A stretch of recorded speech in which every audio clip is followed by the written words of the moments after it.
เบิ่งว่าเพิ่นสิเฮ็ดออกมาได้สำใดเฮาได้เครื่องปรุงมาครบแล้วพี่น้องตำแต่ละเทือกใส่อยู่บ่ปลาแดกตำเด้อบ่ได้ใส่เนาะเอาลองเบิ่ง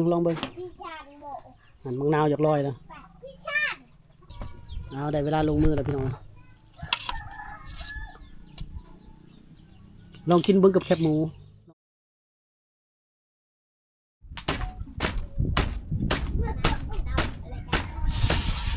มื้อนี้น้องวอนเพิ่น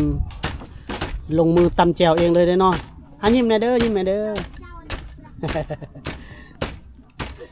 น้องวอนว่าซ้ำนี่แล้วขอยยิ้มได้ให้เจ้านี่เอาแซ่บๆเลยเนาะผักเทียมอย่าลืมมาใส่เด้อผักเทียมเด้อผักเทียมน้ำตาลได้เบิดมื้อนี้เดี๋ยวปลาร้าเฮาก็ซื้อมาให้แล้วมีปิ้งไก่บ่ได้มื้อนี้ซื้อปิ้งไก่มากินตำกับปิ้งไก่เลยแคบหมูพร้อม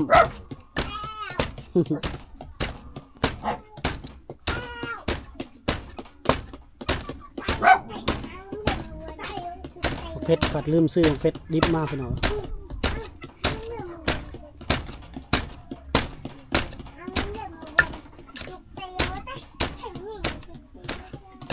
ยิ้มเลยนะบัดนี้เนาะแต่บ่ว้าวอีก เอาได้สำนีแล้วพี่น้องเอ้ยคอยเป็นคอยไปเนาะ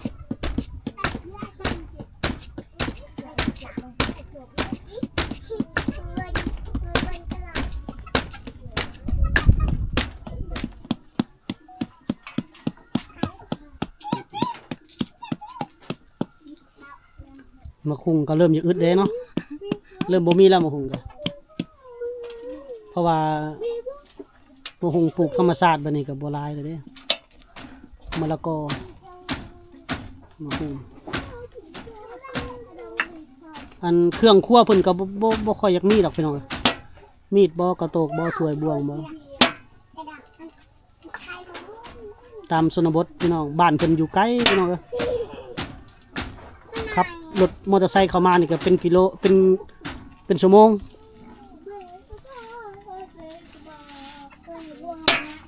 มื้อเช้านี่เพิ่นว่ากินข้าวจำแจ่วได้น้องเนื้อเพิ่นไปทางให้นี่กินข้าวกับหยังได้ยังกินฮะกินมะกล้วยผักกูดโอ้ตามให้แล้วเนาะเก็บเอาแล้วมาซีนบ่มีบ่ปลาเด้ปลากับบ่มีเนาะอึดอาหารกันได้อยู่เขาเจ้าทางให้เบิดเด้อพี่น้องแบบว่าจูดให้ทางให้สัตว์ป่าก็มีหมด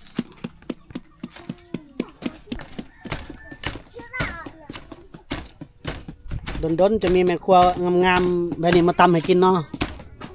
น้องเนื้อน้องวอนคนงามเนาะอ้อบ่น้องวอนอ้อเต้บ่อ้อตะบืน แล้วโอ้ยเธอเป็นคนบ่ค่อยเว้าพี่น้องเวลาออกคลิปออกหยังเราบ่ค่อยเว้าเด้เฮ็ดได้เนาะคลิปลง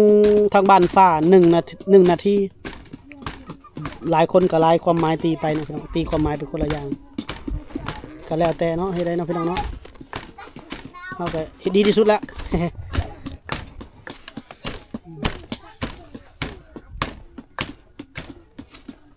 เอื้อยเจ้ายังบ่มาเนาะสาวบุไทยเพิ่นจักยังอยู่พุ่นสาวบุไทยนะแล้วกล้วยคือเนาะ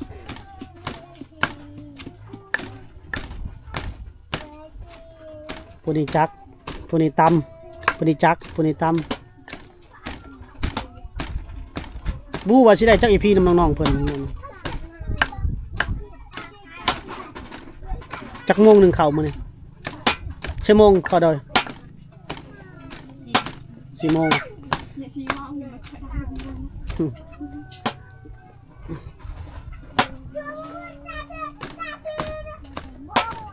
ได้แล้วมันแหลกมาแล้วนี่จนมันมุนมาแล้ว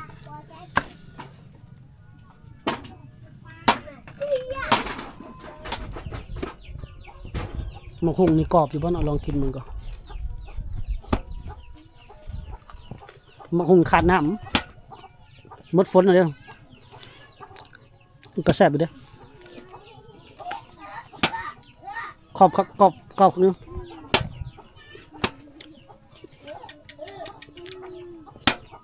นี่แหละพี่น้องเฮือนอยู่ของน้องเนื้อเพิ่นโอ้ลำบากเลยอีต้นน้องจักสิซอยเพิ่นได้จังใดพี่น้องไกลก็ไกลรถใหญ่เนี่ยเขามาบ่ได้เลยเดี๋ยวนี้เขามาก็ลำบากเลยเบิ้งเพิ่นว่าสิแปลงทางแปลงถนนเขามาโครงการเขาเจ้า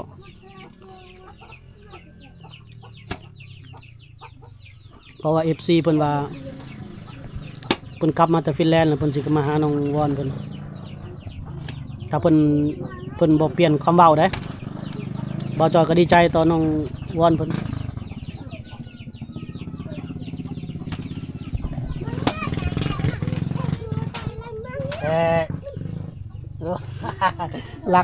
ลักแต่งหน้าผู้เดียวอีกดีแล้วบัดนี้แล้วจะงามเนาะแต่งหน้าดูน้องเนื้อเนาะน้องเนื้อกันยิ้มเข้ากล้องดูได้บ่ยิ้มแล้วอายถึกได้อีกแล้ว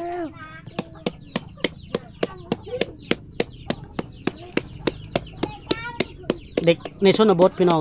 บ่คือคนในเมืองดอกไปเบิ่งก็สาวผู้ไทยแต่ละคนยิ้มเป้ยอยู่ไปถ่ายสาวผู้ไทยนี่ม่วนได้พี่น้องเขาบ่ได้ขี้คุยเลยเขาว่าง่ายว่าคนในเมืองเนาะเปรียบเทียบกับสาวชนเผ่ามันคนละเรื่องกันเลยการศึกษาแต่ละคนผัดมีแบบผู้นี้ทั้งนี้เขาบ่เคยได้รับการศึกษาคันว่าภาษาบ้านเฮาว่าตัวกอตำตายอยู่แล้วบัดนี้ FC ว่าเป็นเปรียบเทียบเนาะพี่น้องเนาะ FC เพิ่นก็เปรียบเทียบว่าคนมันนั่นแหละก็เลยเกิดกระแสดราม่า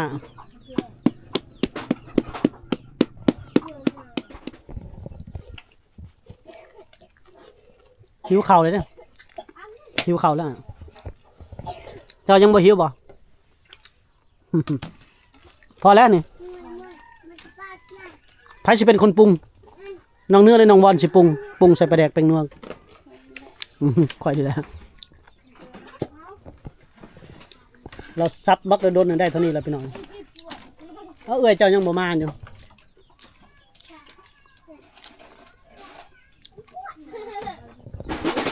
ก็อยากให้น้องเพิ่นได้ของต้นของฝากอะไรอยู่พี่น้องตัวบ่าวจอยเองก็คือเฮ็ดนั่นแหละพี่น้องยอดวิวYouTube เดือนนี้บ่ได้แล้วเดือนนี้เดือนกุมภามีนาเนี่ยบ่ได้เงินเดือนนี่มีนาบ่ถึงเกณฑ์เด้บ่ถึง$100บ่ได้เงินเดือนคือว่าตั้งแต่เฮ็ด YouTube มา3 ปีนี่เดือนนี้แล้วเป็นเดือนที่บ่ได้เงินเดือนถึงเดือนมีนานี่จะบ่มีเงินเดือน YouTube เลยพี่น้องซอยบ่าวจอยเด้อพี่น้องเด้อ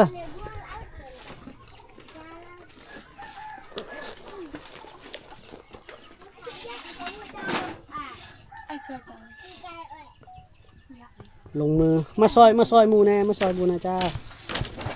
ลงมือแล้วพี่น้องไปนี่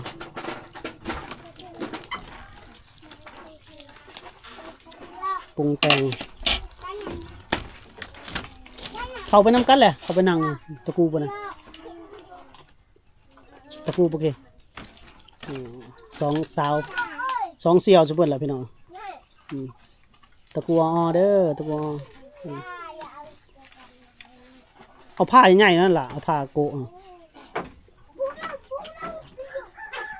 เบิ้งว่าเพิ่นสิเฮ็ดออกมาได้สำใดเฮาได้เครื่องปรุงมาครบแล้วพี่น้องตำแต่ละเทือกใส่อยู่บ่ปลาแดกตำเด้อบ่ได้ใส่เนาะเอาลองเบิ่งอันมะนาวอยากลอยแล้วมะนาว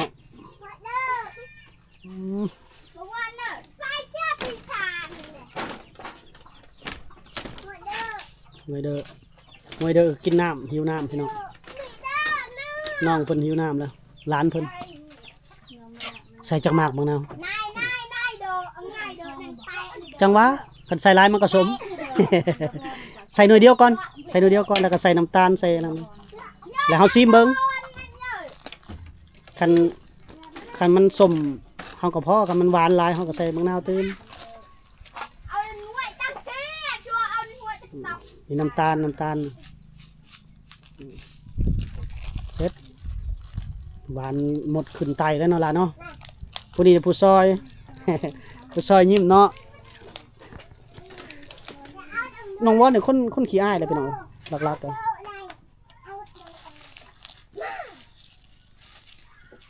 กระเทียมใส่แล้วยังแล้วปลาแดกเด้ยังปลาแดกโอ้ใส่ถุงมือก่อน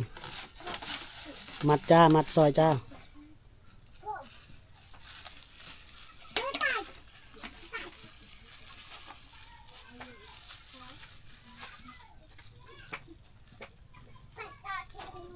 เป็นคนใจเย็นนะน้องวอนเนี่ยเป็นคนใจเย็นแล้วค่อยเบาค่อยเฮ็ดค่อยจ้าพี่น้องเลย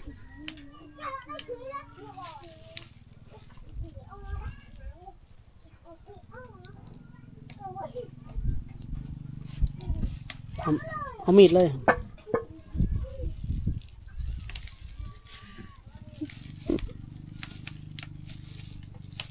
ต้องใจเย็นๆนะ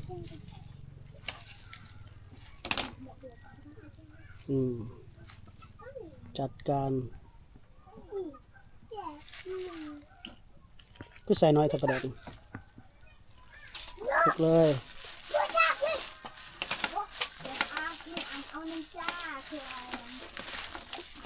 มารุ่นว่าสีหอมกลิ่นหอมไหมเด้กลิ่นหอมแล้วมีกลิ่นหอมแล้ว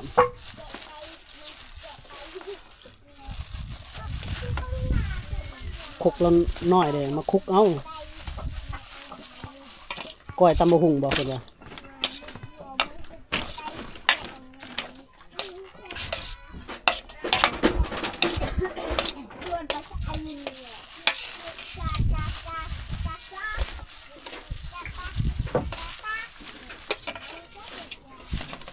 โอ้จริงจังขนาดนี้เลย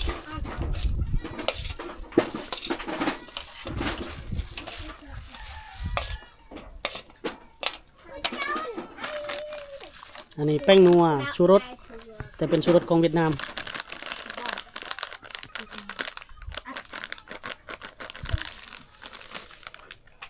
หลายเปิด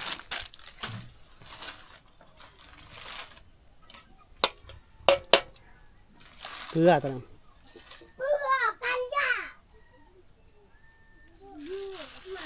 ลองซีมเบิ้งบาท จะไปทางไหน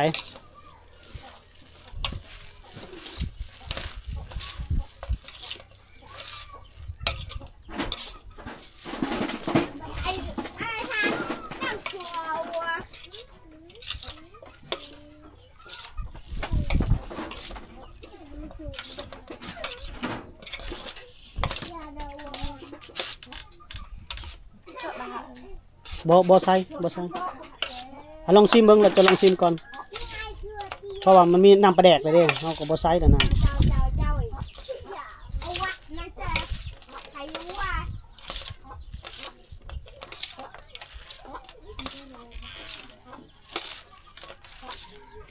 ชิมเบิ้ง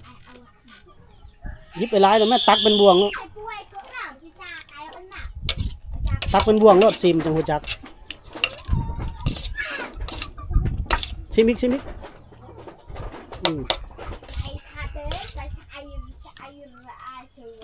อ้าวเป็นอะไรบ้านเนี่ยแซ่บแล้วบ่แซ่บเนาะอ้าวคนว่าแซ่บเขาก็ว่าแซ่บเลยพี่น้องเลย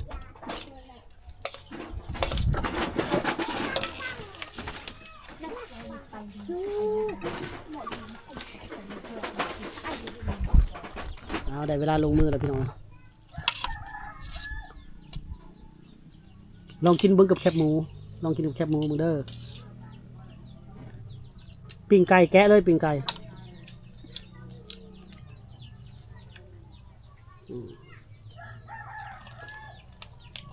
แกะกี่รส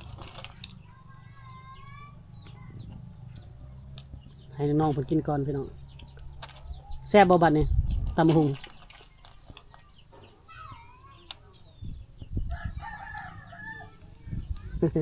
น้องบอลกินเบิ้งแคบหมูนี่เพิ่นบ่เจ้าแคบหมูซ้ำพี่น้องตัวนี้นะตัวนี้ จับปิ้งไก่ไปแล้วเหรอวะ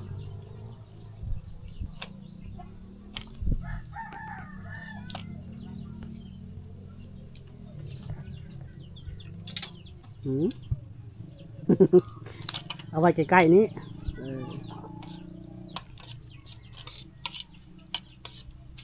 โอ้ตักสดเลยได้งวดนี้นะนี่แหละจึงแซ่บกินนั่นแหละ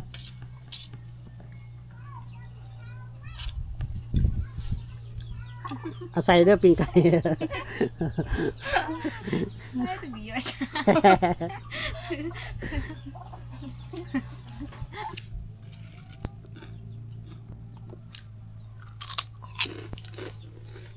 กินให้แซ่บๆเด้อน้องบอลเด้อกินหลายๆรสกินหลายเลยจนจะตุ้ย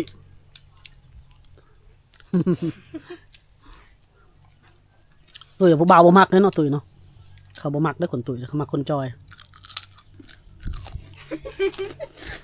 คือน้องเหนื่อยเราจอยน้องเหนื่อยผู้บ่าวมั้ง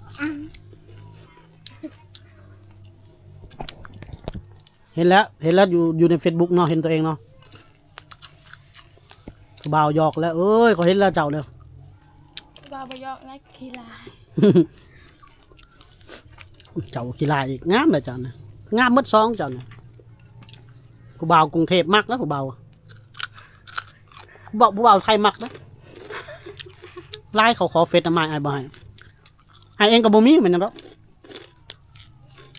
บ่จอยกับบ่มีได้เฟซถึงคนสองคนนะน้องวอนก็มีบ่โทรศัพท์เบิ้นได้เฟซบุ๊กบ่ บาบุญก็ไป ฮะ แต่บา จะเบิ้นบ่เฟซบุ๊ก กันเลยแพทย์ดมต้นเลยแพทย์ นั่นตัวไอ้ว่ามีว่าบ่มีเจ้าก็มีเนาะเฟซเนาะ ก็มี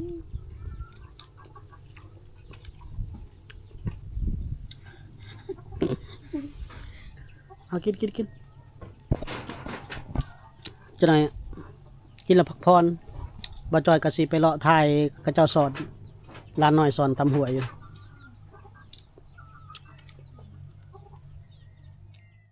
แวะมายามเพื่อนน้องวอนอีกพี่น้องดังไฟหนึ่งเขาข้างหมอเขาเรียบร้อยหนึ่งเขาตะเวนได้เพิ่นว่าปวดเข่าเพิ่นจนสวดพี่น้องหลายเลยคน7 คนเพราะว่ากินข้าวหลายคนหลายมีแต่ผู้ชายเด้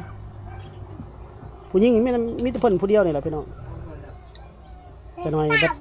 เอาผัวแล้วไปอยู่เฮือนผัวแล้วเนาะมานะมักแซมเนาะ เคยเฮาค่ะค่ะ บ่ได้อยู่นำพ่อแม่แล้วบัดนี้พี่น้องนี่แหละวิถีชีวิตของสาวลาวในชนบทพี่น้อง กูตายไก่ได้ยามเลย ตอนแรกนี่บ่ฮู้แนวกินแล้วพี่น้องนี่ครัวเพิ่นพักยังเด้นี่เนาะ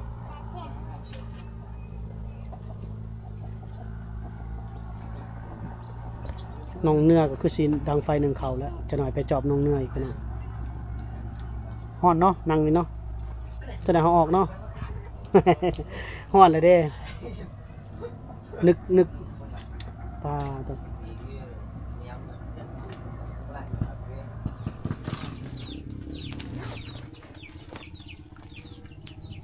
น้องดังไฟหนึ่งเขาพอดี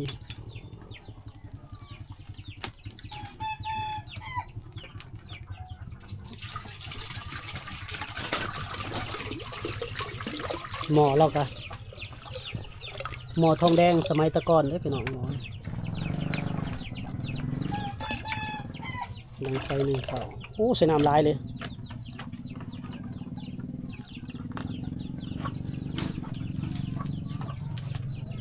ปลาตัวคือใส่ฟืนลายแท้เอาออกแน่ลายปวดยันนะ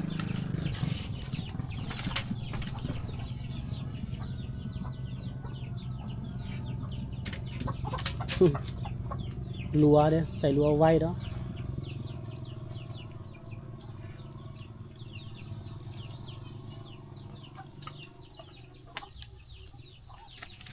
ดังไฟหนึ่งเขายามแรง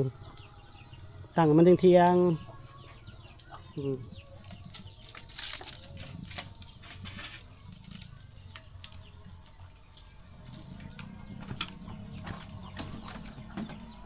เขาอยู่ไซบ่เนี่ย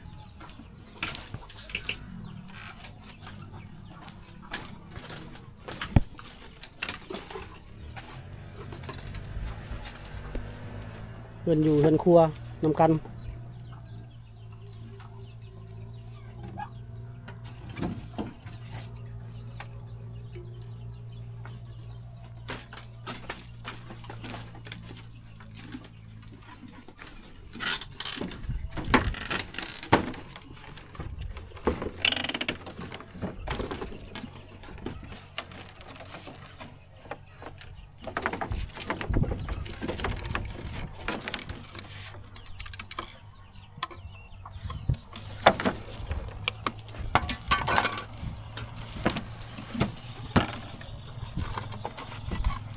วดแล้วก็หวดไหม้ได้พี่น้อง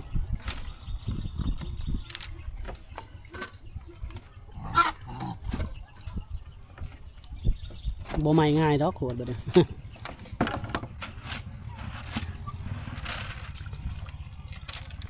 เขาให้พี่น้องยังหลายบ่เขาให้เจ้า ก็แล้ว บ่แม่นไก่สิเบิดแล้วบ่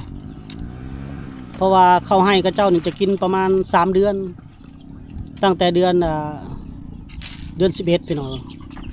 ฮอดเดือน1เดือน2เดือน3นี่ก็เบิดแล้ว นอกจากผู้ใดได้เข้าหลายๆจังกินฮอดกลุ่มหน้าฝน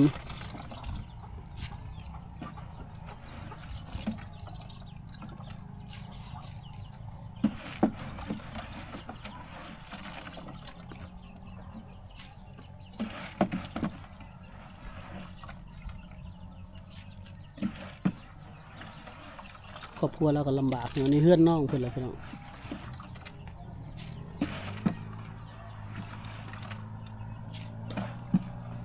มื้อนี้ก็พักพรน้องเนื้อเพิ่นก็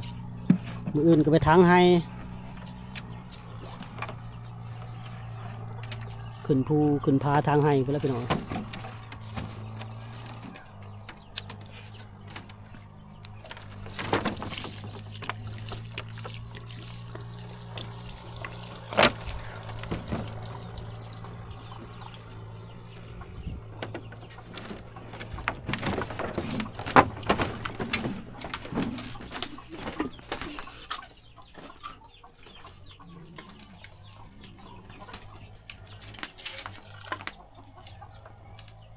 หมอหนึ่งอย่างน้อยเนาะ